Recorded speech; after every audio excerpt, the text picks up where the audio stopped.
Yeah, okay. Very good. Well, thank you. Thank you for this invitation. I just like to do that.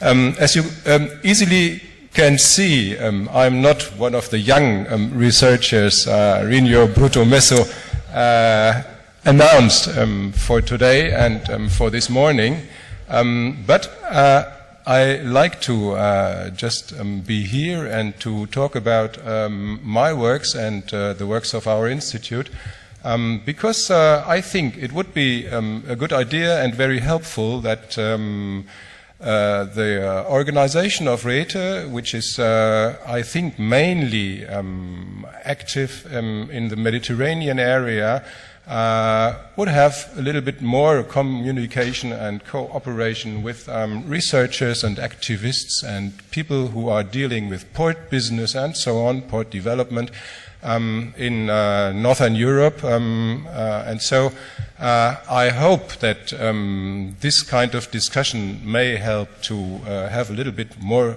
contacts, more communication between the northern and the southern part of Europe. So what is my presentation? Having 5 or 10 minutes is really a challenge. But Please, 5. I try to be rather short. Me and my institute, we have been doing some research about port development and the development of port cities since the beginning of the 2000s. We have found that more than social and economic structures and more than the related institutions like the political system, the financial system, and also the educational system and so on, something like local culture is strongly influencing the development of port cities. And that's what I want to talk about today. There is 2 simple questions I will deal with. What is the local culture of port cities? Is there a local culture of port cities? And second is, how does it affect today's city development in port cities? As you can see, I've just introduced 2 pictures. The one above is from Barcelona in 1659 or so. The other one is from my hometown, Bremen, from about 1910 or so, and the other one is from the 1960s. And we can easily see that, okay, thank you, that the maritime character of something that we can see in Barcelona has changed fundamentally.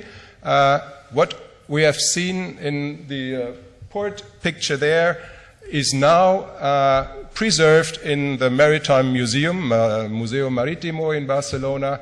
You can see there the royal galley from the Battle of Lepanto, which is exposed there.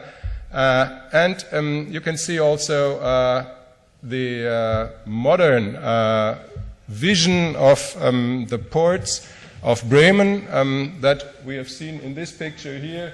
Now it looks like that. This is a picture from about 2001, 2002, a vision, and today in 2012 it is nearly realized. So the reality of the European port in Bremen, well, more or less looks like this, what today.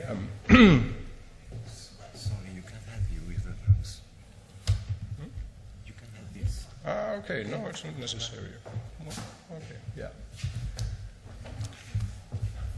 I just said that, well, only a very, very short second of theory. Normally, we do explain the port development and the development of cities and regions in this way. There are social and economic structures interacting with institutions, and this is what is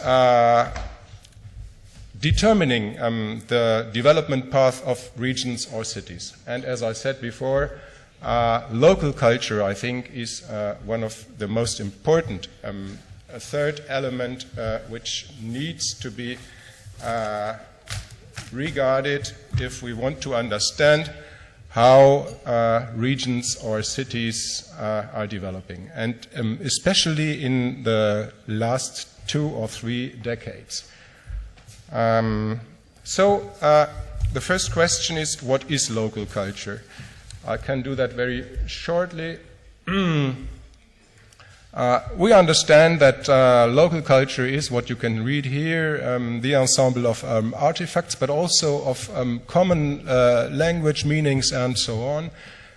It is important to understand that there is a kind of a local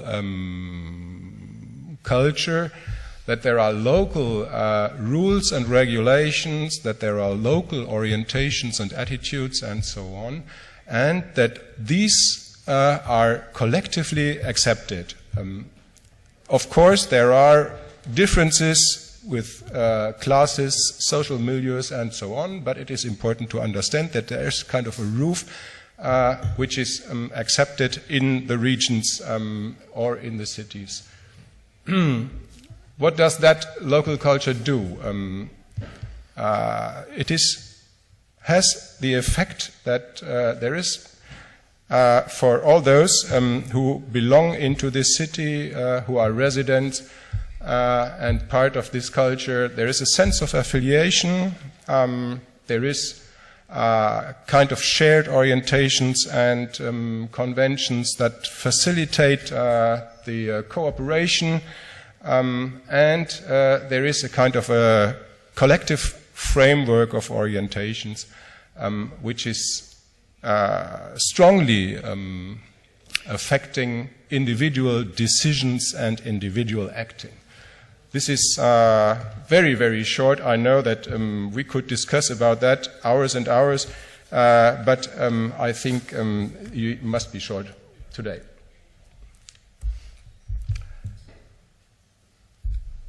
When we studied about the development of the local cultures and of the local development of port cities, we found that there are at least 4 typical characteristics which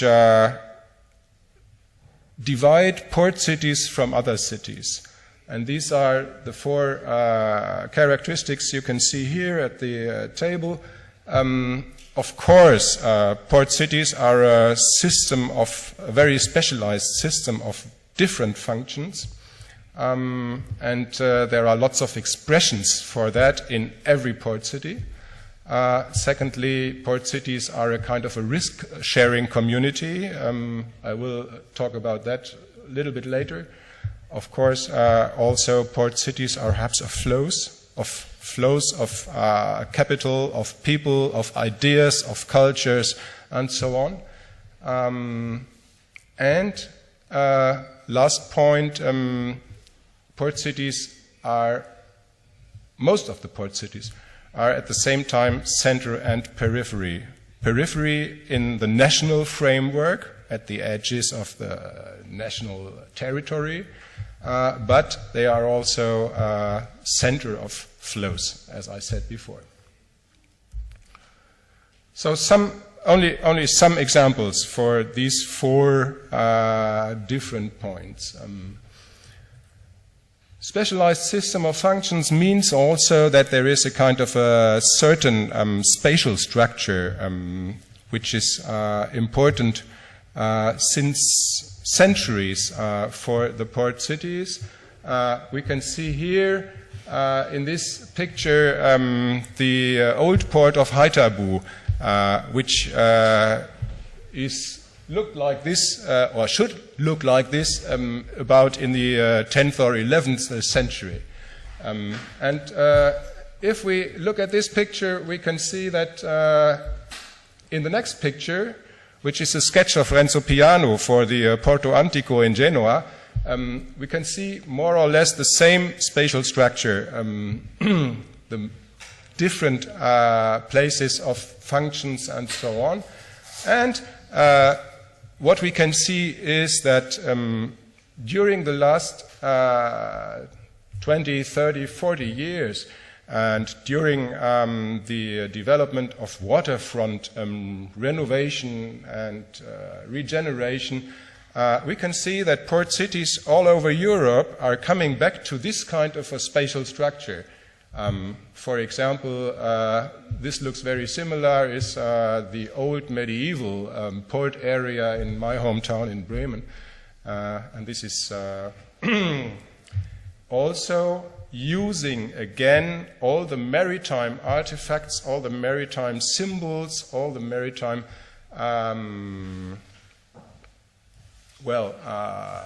functions for the shaping of new and modern waterfronts which don't really have the function of a port, but they are just trying to prevent that they are looking like a port.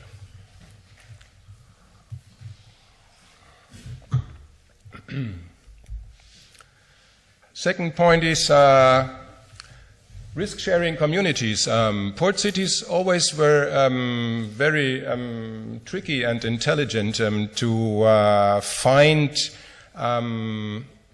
instruments and measures to reduce the risks of sea trade, long-distance trade and seafaring and so on. They made, for example, the invention of the stock exchange. The first professional bank was invented in Genoa, and some other things like that too. Insurances also were an invention of port cities. And so there is a kind of an understanding that long-distance trade and seafaring can only be calculated if there is a kind of a common collective activity around all that. This leads, it's our assumption, this leads to a kind of maritime consensus in this and a kind of feeling that makes it easier to find compromises. If we are asking what does that mean today, we can come back to the introduction of Mr. Kamps. In every port city, we can see the struggle between different regimes. We call it the regime of the working port and the regime of the living port. For example, trade unions and old shipping agencies and so on are always defending the old and traditional functions of the port. And we have on the other side a regime which consists of parts of the political system, parts of the administration, parts of the real estate business in the region or in the city, which want to promote modern leisure industries, housing estates, and so on in these old port areas. And what we can find is that port cities, on the basis of this kind of ability for consensus or for compromise, are rather fast finding some good solutions for this kind of controversies. For example, you can see in the picture above the neighborhood of the modern Ericsson Development Center in Gothenburg, and directly adjacent the shipyard, an old shipyard which is working directly beside that. We could also add some touristic infrastructures which are also in this area there. And so you have a kind of a good neighborhood, or at least a kind of a peaceful coexistence of these different functions. And another example that I find very impressive, I once was studying the development in Sydney in Australia, And there we can find still very, very active working port, which is here the fishery port of Sydney. During the last decades, it has also developed not only as an active fisherman's port, but as a tourist attraction, because it is not only a fishery port, but also a kind of fish supermarket for residents and tourists, as you can see here. So there is a kind of a coexistence. Not only looking into the past, you can see here, look into the future. Everybody knows, I think, the famous Mos Eisley Cantina from the Star Wars saga. This is a symbol for the everlasting mixture of cultures and of ideas and so on in port cities. The Sailors' Inn is the symbol for this kind of function that port cities always had and always will have. Today we have, of course, different other groups of temporary users of the city. What in former time were the pilgrims, the immigrants, the emigrants, of course, tradesmen and seafarers and so on. Today are the Ryanair tourists and the football fans and people like us going from one conference to another and so on. And so port cities, on the basis of this kind of experience, I think were very fast able to adapt to this kind of globalized market of tourism and leisure industry and so on.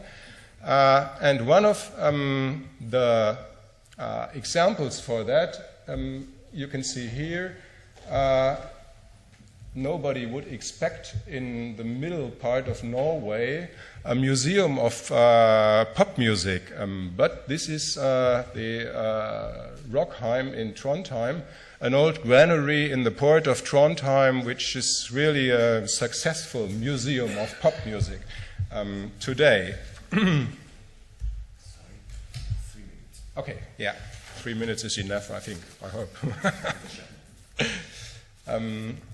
Last point, yes,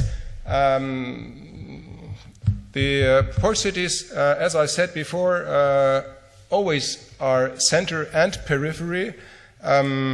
They have to defend, well, normally they are not the capital, just like in Spain.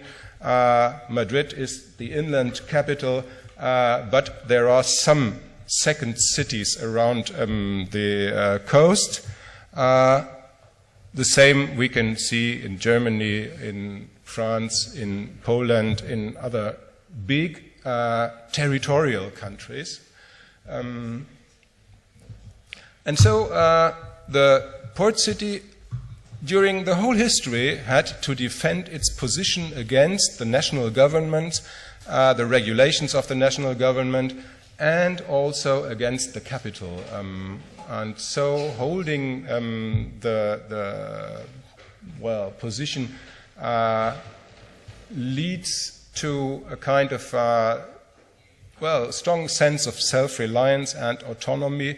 We can see this in, for example, my hometown in Bremen, which is the symbol for that is the Roland on the marketplace, who says we are a free city, and as you know, the port cities, the former port cities of Hamburg and Bremen, still have a very special and particular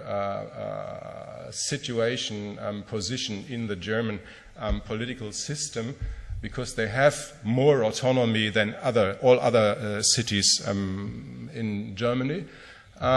you can find some expressions of this kind of sense of autonomy and sense of self-esteem. Also, for example, in the example of Bilbao, where Athletic Bilbao, we've just seen that, until today, tries to work only with native soccer players. Or another, I think, very impressive example for that kind of autonomy or sense of autonomy, sense of liberty, is the history of the Solidarność of Gdansk and the old Lenin shipyard in Gdansk. Okay, so I think we must not go through all these different functions of local culture that I have just tried to very briefly mention.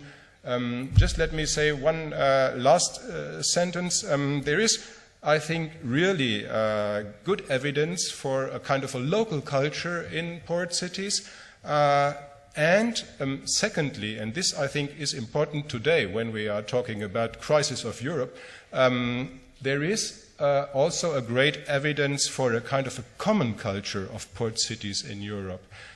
Even in between northern and western and southern Europe, port cities always all together have very similar elements of a kind of a local culture. So thank you for your attention. Dankeschön.